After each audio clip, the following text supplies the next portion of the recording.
लज्जिश दुनिया YouTube channel को like करें, सब्सक्राइब करें और बेल आइकन को ऑल पर सिलेक्ट करें ताकि आने वाली हमारी सारी वीडियो आप देख सकें।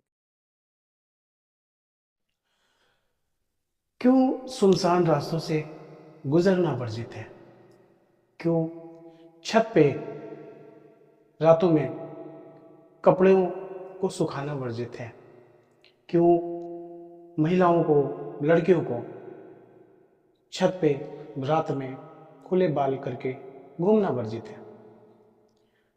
जानते हैं कुछ सच्ची घटनाएं, कुछ ऐसी बातें जो किसी के साथ घटित हुई। जय श्री महाकाल, जय माता दी हमारी यूट्यूब फैमिली। एक बार फिर स्वागत है आप सबका, आप सबके इस यूट्यूब चैनल अदृश्य दुनिया पे। महादेव आप सबको स्वस्थ रखे, आप सबका प्यार, आप सबका स्नेह जैसे आप सभी इस चैनल को दे रहे हो, बस यही प्रार्थना है कि ऐसे ही हमें साथ देते रहिए और हम आगे बढ़ के अच्छे से अच्छा वीडियो, सच्ची घटनाएं जहाँ हुई हों, जहाँ किसी ने कहीं ना कहीं सच्ची घटनाओं को फेस किया है, उनसे उनके बीच जाके ऐसे मंदिरों पे, ऐसे प्रांगण में जाके जिनका इतिहास वर्षों पुराना है, वो आप सबके बीच में ला सके। हमने बचपन में भी बहुत सुना कि हमारी माँ ने, हमारी दादी ने, हमारी नानी ने अक्सर बताया, बड़े बुजुर्गों ने बताया कि शमशान घाट पे दोपहर में, रात्रि में उधर से या फिर पुराने वृक्ष के नीचे, पुराने जो बरगद के, पीपल के वृक्ष होते हैं, पुराने जो भी वृक्ष होते हैं, पुराने मकान जो होते हैं, खंडहर होते हैं, ऐसी जगहों पे भी कुछ बताया कि ऐसी जगहें भी वर्जित है, ऐसी जगहों से भी नहीं जाना चाहिए। इसके पीछे का क्या कारण हो सकता है जानते हैं? एक सच्ची घटना है, मैं उनका नाम नहीं बता सकता, इसलिए कि उन्होंने तो वीडियो बनाने के लिए भी मना किया था, लेकिन मैं सोचा कि एक बार बातें रखें। अगर आपके बीच में कभी किसी के साथ ऐसी घटनाएं हुई हों या फिर कभी सुनने में आया हो तो हमारे बीच जरूर साझा करिएगा, आप सबका सहयोग मिलेगा। हमारे गोरखपुर के क्षेत्र के रहने वाले एक परिवार का एक बच्चा जो करीब 5 से 6 साल का रहा होगा बचपन में, वो खेलता, हम भी बचपने में माँ बाप की बातों को नहीं सुनते थे, खेलने को निकल जाते थे। तो सभी बच्चे लगभग यही करते हैं कि खेलने ज़रूर निकल जाते हैं और माँ सो जाएंगी, पिताजी सो जाएंगे तो चुपके से निकल के खेलना शुरू कर देंगे, दोस्तों के साथ निकल जाएंगे। बचपनों का दिन और बचपन की बुद्धि। तो वो बालक भी उस दिन खेल रहा था अपने बच्चों के, अपने मित्रों के साथ, छोटे दोस्तों के साथ, घर के बाहर ही ऐसे खेलता रहता था वो अक्सर। तो मोहल्ले की बात थी, अचानक से वो बच्चा कहीं चला गया। सारे घर वाले परेशान, सारे लोग परेशान, बहुत खोजा गया, थाने पे कंप्लेन किया गया, रिश्तेदारों में बताया गया, मोहल्ले में सारे लोगों को जानकारी हो गई, बच्चे को खोजा गया, बच्चा नहीं मिला, बहुत खोजा गया, नहीं मिला। हर तरह से माँ बाप ने कोशिश की, पहुंचे हुए लोगों के पास गए, संतों के पास गए, गुरुओं के पास गए, कुछ ऐसे सिद्ध पुरुषों के पास गए, तो उनको कहीं ना कहीं से कुछ भनक लगी कि उसको कुछ शक्तियां ले गई हैं या फिर वो गायब हो गया। किसी ने कहा कि वो शक्तियों की चपेट में आ गया। शक्तियां, बुरी शक्तियां, अच्छी शक्तियां कृपा करती है, बुरी शक्तियां नुकसान करती है। हमारे भाई हैं, जो हमारे मित्र हैं, कुछ मुस्लिम मित्र हैं, दोस्त हैं, जो हमारे घर की तरह हैं और अच्छे मित्र हैं। तो उनके धर्म में भी बताते हैं कि ये बच्चा मुस्लिम धर्म का ही था जो गायब हुआ था।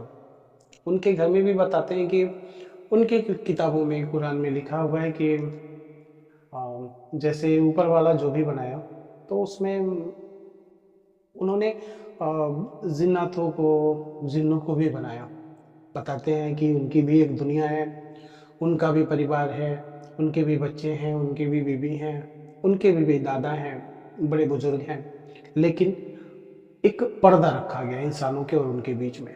वो जिसको चाहे जब चाहे देख सकते हैं, जहाँ चाहे भेष बदल सकते हैं, जहाँ चाहे पहुंच सकते हैं, लेकिन हम उन्हें नहीं देख सकते। वो अगर चाहें तो हम देख सकते हैं उन्हें, वरना उनकी मर्जी के नहीं देख सकते। ऐसा हमारे में भी है। शक्तियों की, अच्छी शक्तियों की कृपा पाने के लिए बहुत तपस्या, साधना, सिद्धि करनी पड़ती है, तब जाके शायद कहीं उनकी कृपा होती है, मातृ कृपा होती है, शक्तियों की कृपा होती है। हमारे बहुत साधक गुरु जो अपना पूरा जीवन साधना में दे दिए, अपने परिवार को छोड़ के साधना करने चले गए, पहाड़ों में, जंगलों में तपस्या करने चले गए, जग के कल्याण के लिए शक्तियों की उपासना की। और बहुत ऐसे साधक हुए भी, रामकृष्ण परमहंस, रसु भगत, और ऐसे बहुत ऐसे साधक, बामा खेपा, बहुत ऐसे साधक रहे जो, जिनको माँ ने साक्षात दर्शन दिए, उनकी कृपा हुई और वो कहीं ना कहीं लोगों का भला किया। हमारे गोरखपुर से देवरिया देवराहा बाबा, ऐसे बहुत ऐसे, बंधु सिंह, तरकुलहा देवी, तो ऐसे बहुत सी बातें हैं जो कहीं ना कहीं विश्वास दिलाती हैं। और शायद यही कारण है कि हमारे मंदिरों पे शक्तियों के प्रांगण में है एक श्रद्धा का तांता लगा होता है। हमारी बुढ़िया माई, या फिर हमारी तरकुलहा देवी, या फिर विंध्याचली माता, वैष्णो देवी, यहाँ पे माँ की कृपा है। वो शायद वो हमें खींचती रहती है उनकी तरफ, माँ बुलाती है जब चाहती है। तो ऐसे हमारे में भी है कि हमारे में भी असुरी शक्तियां हैं। जैसे अकाल मृत्यु के बाद जो प्रेतयुनी हो जाती है, किसी ने जहर खा लिया, किसी ने फांसी लगा लिया, तो ऐसी शक्तियां, किसी का एक्सीडेंट में मृत्यु हो गया, ये सारे गरुड़ पुराण में लिखे हुए हैं कि अकाल मृत्यु कैसे हुई और मरने किस प्रकार से, मरने के बाद कोई क्या बनता है। हमारे में ब्रह्म राक्षस, राक्षस, बहुत सारी अनिष्ट शक्तियां हैं जो विचरण करती हैं ब्रह्मांड में, अपने ऐसी जगहों पे जिनका जिनका एक निवास स्थान गंदे जगह है, बड़े पुराने पेड़ है, पुराने खंडहर है, ऐसी जगहों पे ये निवास करती हैं। तो शायद इसीलिए हमारे पूर्वज, हमारे माता पिता, जो भी हमारे गुरुजन, जो भी हमारे मार्गदर्शक थे, वो उन्होंने हमें बताया। अब ये आज दौर में मानने ना मानने वाली बात है। शायद बहुत ऐसे लोग हैं जिन्होंने इन चीज़ों को फेस किया है, जिनके ऊपर कहीं ना कहीं उनके परिवार के ऊपर ये विपदाएं आई हैं और उन्होंने बहुत कुछ खोया है। मैं स्वयं हूँ, मेरे साथ स्वयं ही बहुत ऐसी घटनाएं हुई हैं जिनका मैं क्या वर्णन करूँ। मैंने बनाया वीडियो उनके बारे में। तो शक्तियाँ हैं, शक्तियाँ तो अपना, कहते हैं शक्तियों को खोजोगे तब तो शक्तियाँ मिलेंगी। तो उस बच्चे को शायद किसी शक्तियों के द्वारा उठा लिया गया। महीने बीते, साल बीते, 2-3 साल बीते, 4 साल बीते, शायद घर वालों ने उम्मीद छोड़ दिया था। वो अपनी जिंदगी फिर से जी रहे थे। करीब 10 सालों बाद बीत गए। 10 सालों बाद वो बच्चा अपने घर को आ जाता है। बहुत आश्चर्य वाली बात है। वो बच्चा घर को आ जाता है और लोग पहचान भी जाते हैं, वो भी अपने घर को पहचान जाता है। वो बच्चा आके घर में रहने लगता है। कुछ साल बीते तो उसकी हरकतें अजीबोगरीब हो गई। जैसे वो बच्चा पढ़ा नहीं था और 10 साल बाद आया तो वो फारसी, उर्दू क्या पढ़ता था कुछ समझ में नहीं आता था और बहुत स्पीड में पढ़ता था। वो किसी की कुछ चीज़ों को बता देता था, जो चीज़ें दिखती नहीं थी, जो उनके घर पे होती थी, या फिर हमने क्या खाया, हम किससे बात किए थे, ये सारी चीज़ें वो बता देता था। सोचने वाली बात थी शायद। वो कहता था कि फिर वो उसने कुछ दिन बाद बताना शुरू किया। वो उसका कहना ये था कि मुझे जिन्नातों ने उठा लिया था, और जब हमें अपनी दुनिया में ले गए तो वहाँ पे एक हजरत मिले, मतलब ये कह लीजिए कि उनके कोई बुजुर्ग थे, वो मिले, और वो शायद इन्हें ले गए, इन्हें अपने सानिध्य में ले लिया, और इन पे कृपा की अपनी, और इनको शायद इनका कहना यही था कि उन्होंने ही पाला इनको, और उन्हीं के साथ रह के ये बहुत सारी चीज़ों को सीखे, और वो बहुत मानते थे इनको। उन्होंने ही इनको फिर अपने परिवार से मिलाया, और उनकी शक्तियों के द्वारा ये दिन ब दिन लोगों को देखने लगे। बहुत चर्चे थे इनके, बहुत नाम थे इनके। शायद गोरखपुर में इनको अच्छे लोग जानने लगे थे, और अच्छे लोगों में ये हो गए थे। कहते हैं ना कि शक्तियों की कृपा अगर आप पे होती है तो लालच ना करिए, लालच आपको डुबा देता है। इनकी लालच और इनका पैसा कमाने का क्या कहें, वो चीज़ें आ गई इनके पास।